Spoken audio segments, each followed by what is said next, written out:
Uz murojaat TV. Biz ko'rsatuvimizga yo'llangan murojaat yuzasidan Bulung'ur tumani Katta qishloq mahalla fuqarolar yig'iniga bordik. Aholining aytishicha, ular bundan bir necha yil oldin qurilgan imoratlari xatlovga kiritilmagan ekan. 18'dan to'layman.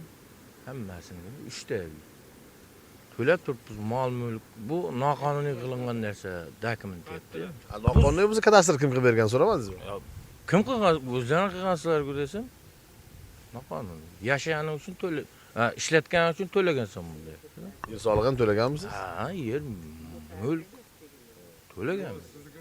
Endi jarima to'lash xonasida ona qilyapti. Buzasan, buz deydi. Buni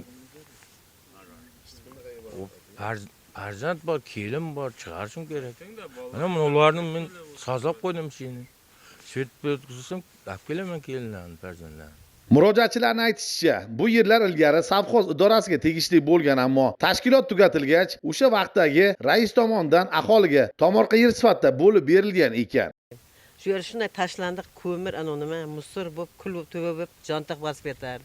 Keyin bizlar 4 sotik joyda o'tiramiz. 4 sotik joyda o'tirgandan keyin mahalla qo'shimcha ta'mir qilib berdi bizlarga. Xo'jayinimning mazasi yo'q edi, ikkinchi guruh nogironi edi. Keyin mana shu yerlarda keyin o'zimiz o'xshatdik. Makka ekdik, pomidor ekdim, mol qildim. Shuning orqasidan bolalarimni uylantirdim. Endi mana uyda ba'zi shu uylarni solsam, naturalni joy bu yerga mumkin emas deb turibdi, bilmayman. Qurilganlarcha hech kim gapirgani yo'q. Qurilganicha hech kim gapirgan yo'q. Kechada kelib aytadiki, nima uchun so'ramay soldilaring deydi. Masalan, o'zimning joyim bo'lgandan kimdan so'rab solaman? Kim joyini so'rab sopdi shu vaqtgacha. Keyin kadastrga bordim, borib kadastr qilib beringlar, men uyda sop bo'ldim dedim. Lekin aytib uyingizda o'tiravering, xola, o'zimiz borib xatlab kadastr qilib beramiz. Kelib o'tirmang dedi. Shundan o'tiribman, kadastr qilgan yo'q. Kechada kelib turib aytadi, nima uchun kadastr qilmading? Kimdan so'rab solding dedi. Men aytdim, o'zimning joyim dedim. O'zim yaxshi qilib olganman, traktor bilan surgiztirib. Qancha mehnatim ketgan bu yerga. 5 ta bolamni boqdim masalan shuni o'qib. Svet o'tkazganmisizlar? Svet o'tkazganim yo'q. O'zimning kelinim yashaydi mana yerda, shundan ulab o'tiribmiz. Shularning anosiga, uchorchiga ulaganmiz. Qo'lida kadastr hujjatlari bor fuqarolar hozirda mol, mulk va yer solig'i to'lashmoqda, ammo hozirda mas'ullar tomonidan noqonuniy qurilish sifatida ro'yxatga olingan ekan. shu joy shu savxozning 2010-yillar mana shu xirmon joyi bo'lgan bo'lsa, o'shandan bo'linib berilganda unovga qo'shimcha tomorqa hisobida. Lekin men o'zim ijarada edim. Mana misol uchun ikkinchi guruh nogiron qizim ham bor. Misol uchun ularni kecha menga qo'l qo'ydirib ketgani, soliq to'layapsizmi, yerdan foydalanish shuning uchun dedi, lekin jarima qo'llash uchun qo'l qo'ydirib ketgan. Men ma'nosini tushunmagan holda qo'l qo'yib qo'ygan ekanman. Nechinchi yil berilgan sizlarga? Nima sifatida berilgan? Bizlarga misol uchun mana shu yer musor bo'lib yotmasin, shu yerda qo'shimcha tomorqa hisobida berilgan. Lekin men misol uchun o'zim 5-6 yil kvartirada turdim bola chaqam bilan.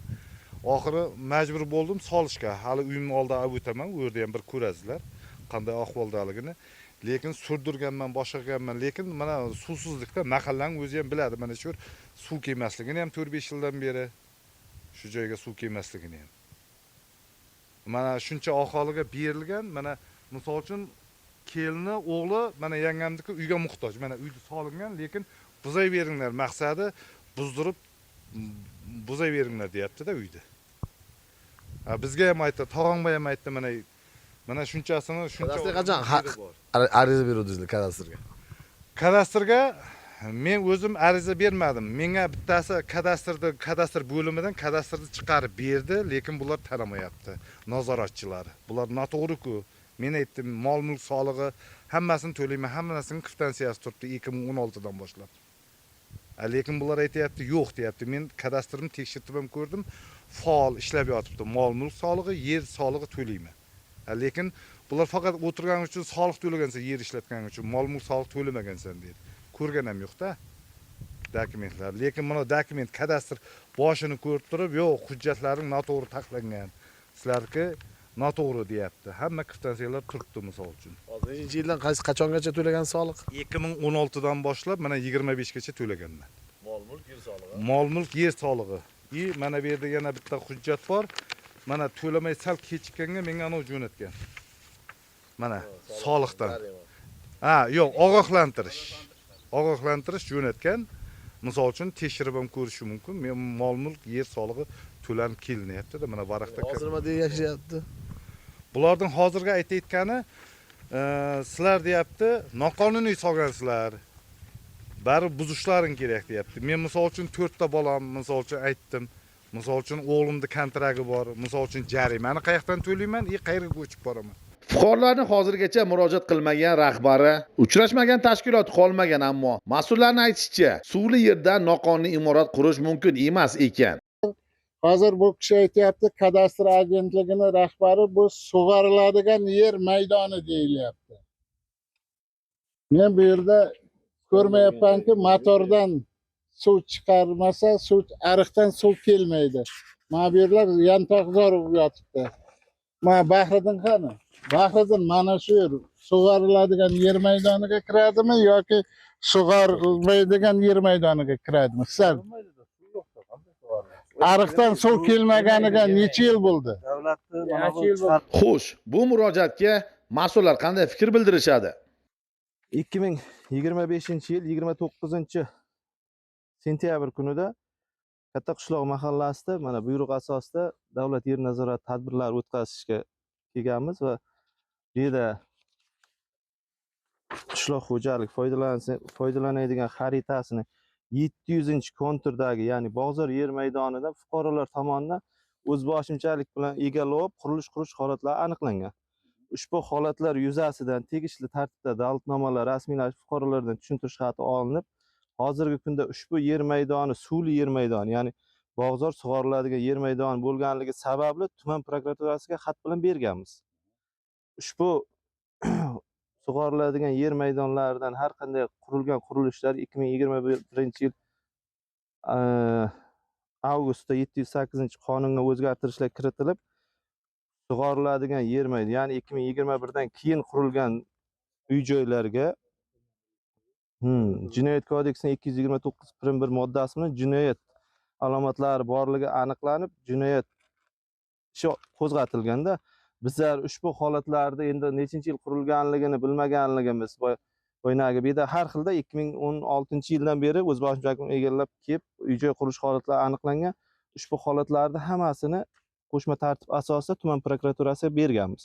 Hozirgi kunda prokuraturada tekshiruv harakatlari olib borilmoqda.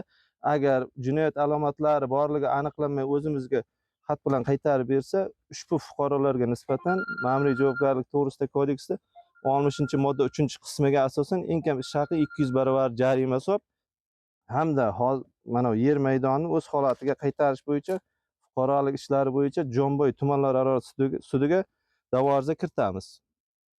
Ushbu yer maydon hozirgi kunda zaxirada bo'lgan.